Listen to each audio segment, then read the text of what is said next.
Assalamualaikum warahmatullahi taala wabarakatuh. Nama saya Muhammad Zulfikar bin Marizal, memetrik 10 di KM 20S 1052 dan kelas di KM 2C, Jabatan Kejuruteraan Mekanikal Politeknik Seberang Perai.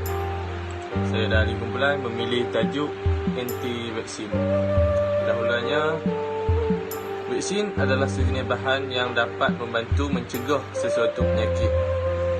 Sebagai perumpamaan, badan manusia dilindungi oleh sistem tahanan atau sistem imun, sebagaimana suatu negara dilindungi oleh angkatan tentera. Vaksin umpama bahan latihan untuk angkatan tentera badan kita. Ia akan digunakan untuk mengenali dan menewaskan musuh, iaitu bakteria atau virus yang mungkin boleh menjangkiti badan dan menyebabkan penyakit pada masa hadapan. Prinsip Islam dalam mendepani penyakit. Islam merupakan agama yang menitik beratkan soal kesihatan dan dengan meletakkan beberapa prinsip asas dalam mendepani penyakit sebelum dan juga semasa penyakit menimpa seseorang. Antara prinsip yang diajarkan oleh Islam dalam berhadapan dengan penyakit antaranya yang pertama, berdoa kepada Allah SWT. Berdoa dilakukan dengan tujuan untuk mengelakkan seseorang itu ditimpa penyakit. Ini seperti doa-doa dan zikir yang diajarkan menerusi pelbagai nas yang sahih seperti Allahumma inni a'udzubika minal barsi wal jununi wal juzami wa min sayyi'il asqam. Maksudnya, ya Allah, sungguhnya aku memohon perlindungan denganmu daripada penyakit sopak, gila, kusta dan juga penyakit-penyakit bahaya yang lain. Begitu juga Islam menganjurkan umatnya agar membaca pada waktu pagi dan petang berikut sebanyak 3 kali. Itu Bismillahirrahmanirrahim. Bismillahirrahmanirrahim. La yadurru ma'asmihi syai'un fil ardi wa la fis sama' wa huwas samiul 'alim. Dengan nama Allah yang Maha, dengan namanya tidak ada mudarat terhadapnya sesuatu pun di bumi dan juga di langit, dan dialah Tuhan yang Maha mendengar lagi Maha mengetahui.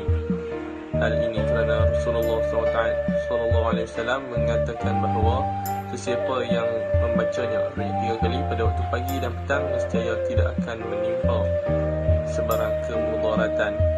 Riwayat Al-Bukhari.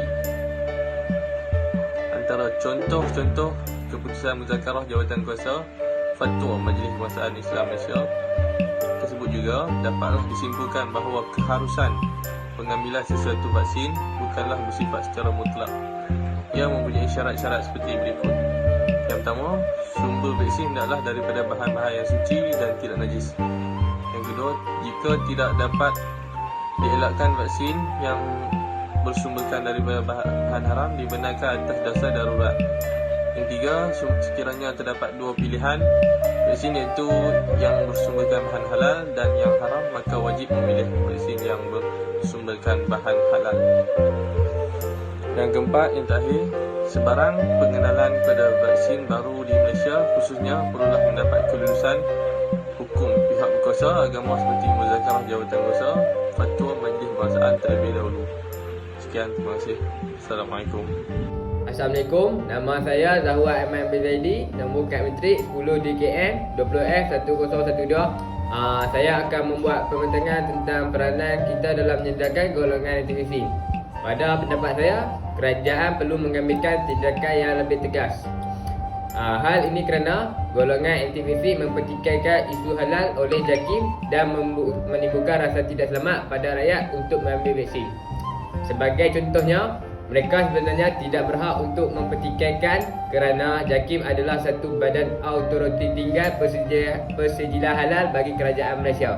Hal ini kerana dengan mempertikaikan isu halal vaksin ini, seumpama mereka tidak mempelajari kaedah fiqah. Jika sekiranya ada kerajaan atau syubhat sekalipun dalam penghasilan atas kandungan vaksin, kaedah usul fiqah ada menyebut ad-darurah tubil al-mazurat. Kemudaratan mengharuskan apa yang terlarang. Ini bermaksud ia dibolehkan dari sudut syarak. Dari sudut lain, penggunaan vaksin adalah ke atas manusia adalah mengikut dos yang tertentu dan tidak mungkin ia tidak mungkin ia diberikan jumlah dos berlebihan. Ini bertepatan dengan kaedah lanjut kategori darurat dalam usul fiqh, iaitu al-darurah tuqaddaru bil qadariyah, yang bermaksud hanya kadar tertentu diharuskan dalam keadaan darurat. Dengan perkara-perkara berikut, golongan aktivis seharusnya dikenakan hukuman. Hal ini kerana dengan adanya mereka, rakyat tidak yakin dengan vaksin dan menyebabkan umat Islam tidak bebas dari penyakit ataupun virus. Sekian pembentangan daripada saya. Terima kasih.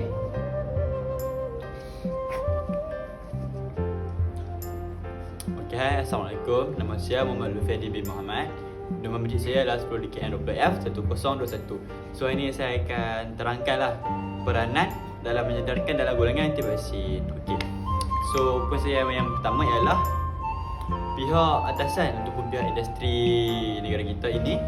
Contohnya khususnya seperti berita di televisyen lah. Nah, di siaran-siaran contohnya TV3, TV1, TV9 kan.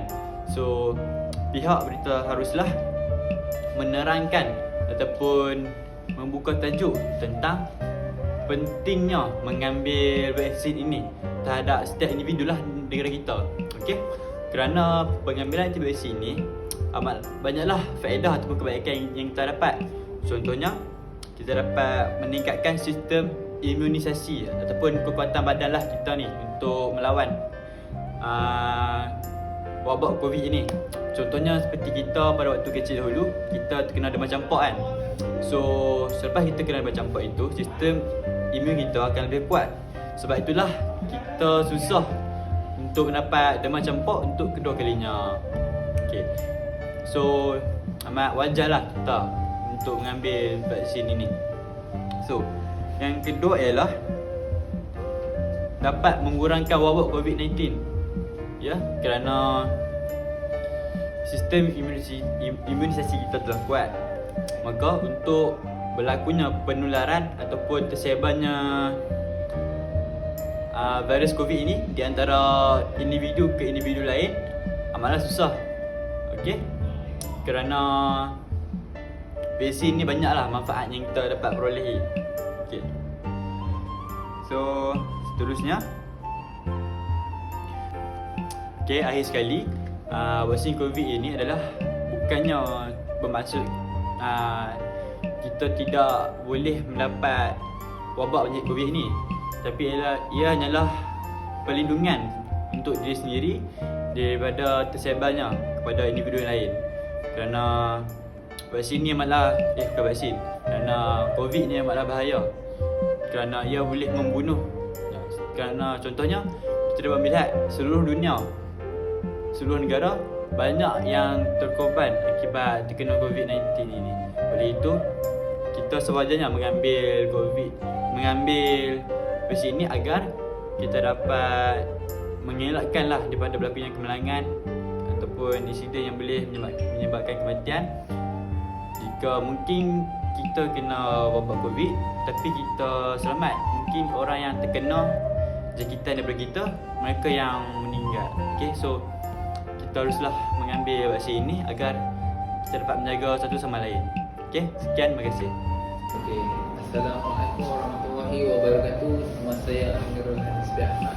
Nombor metrik 10 DKM 20F1077 dari kelas DKM Dosi. Hari ini saya ingin menerangkan tentang peranan kita dalam menyedarkan golongan aktivis.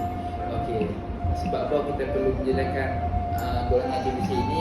Hal ini kerana golongan aktivis ini takut terhadap vaksin kerana mereka percaya bahawa vaksin ini boleh membawa maut kepada mereka. Hal yang demikian, mereka tidak perlu takut kerana vaksin ini sudah diuji oleh kebanyakan saintis bahawa vaksin ini adalah tidak bahaya, kerana vaksin ini kerana badan manusia mampu menampung daya pada vaksin ini.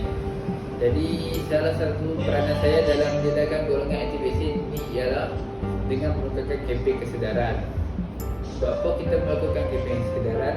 Kempen kesedaran ialah kempen menyedarkan golongan, kempen untuk menyedarkan minda dan pemikiran kepada golongan aktivis supaya bahawa pentingnya pengambilan vaksin ini terhadap diri mereka masing-masing. Vaksin ini adalah amat penting bagi setiap individu bagi menguatkan imunisasi dalam badan setiap individu. Apabila imunisasi dalam badan kita kuat, nescaya badan kita juga dapat melawan vaksin, dapat melawan virus daripada dijangkiti. Okey, terdapat pelbagai cara kita boleh melakukan kempen kesedaran ini. Cara pertama yang paling mudah kita melakukan kesedaran ialah dengan menggunakan aplikasi yang boleh kita bersyarat ataupun bersemuka secara ramai-ramai di atas talian. Antara aplikasi yang kita boleh gunakan ialah Microsoft Teams, Google Meet, Google Zoom. Aplikasi ini kebanyakannya sekarang digunakan oleh para pelajar untuk melakukan kelas online secara di atas talian. Dengan menggunakan aplikasi ini secara langsung kita mudah untuk memahami kepentingan vaksin ini, dan dengan menggunakan aplikasi ini juga kita dapat menonton ataupun mengulangi apa yang dibahas dalam syarat tersebut pada waktu-waktu kita yang keluar. Okey, cara kedua yang kita boleh lakukan ialah dengan menyebarkan berita-berita tentang kepentingan vaksin ini di dalam laman sosial seperti Facebook, Instagram dan lain-lainnya. Perkara ini amat penting untuk dilakukan pada setiap individu bagi meningkatkan daya keberanian mereka dan kepercayaan mereka terhadap vaksin.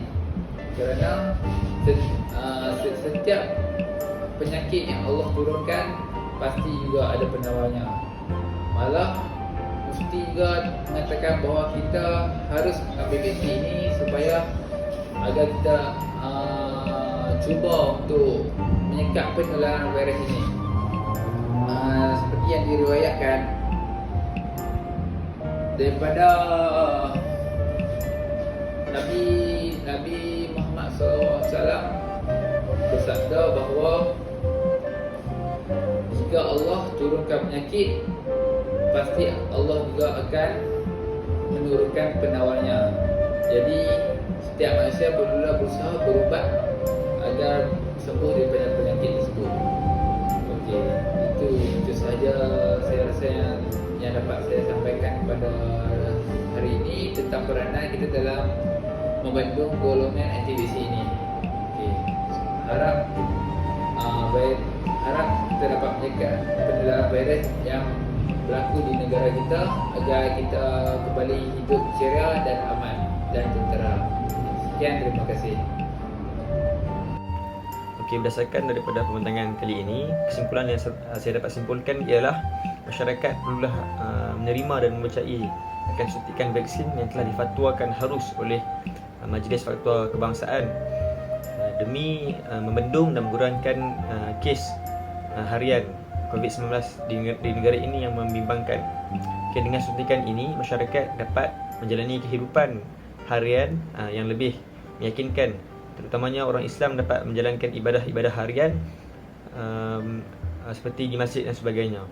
Pada pendapat saya, masyarakat di luar sana yang telah divaksin perlulah juga menjaga SOP dan juga tidak mengambil ringan serta berwaspada dengan keadaan sekeliling meskipun telah divaksin. Okay. Cadangan saya pula, bagi golongan yang aktif vaksin ini, mereka perlulah peka dengan keadaan sekeliling dan mengambil tahu tentang tujuan penciptaan vaksin dan juga mendapatkan nasihat pakar sekiranya mereka merasa ragu-ragu akan pengambilan vaksin ini.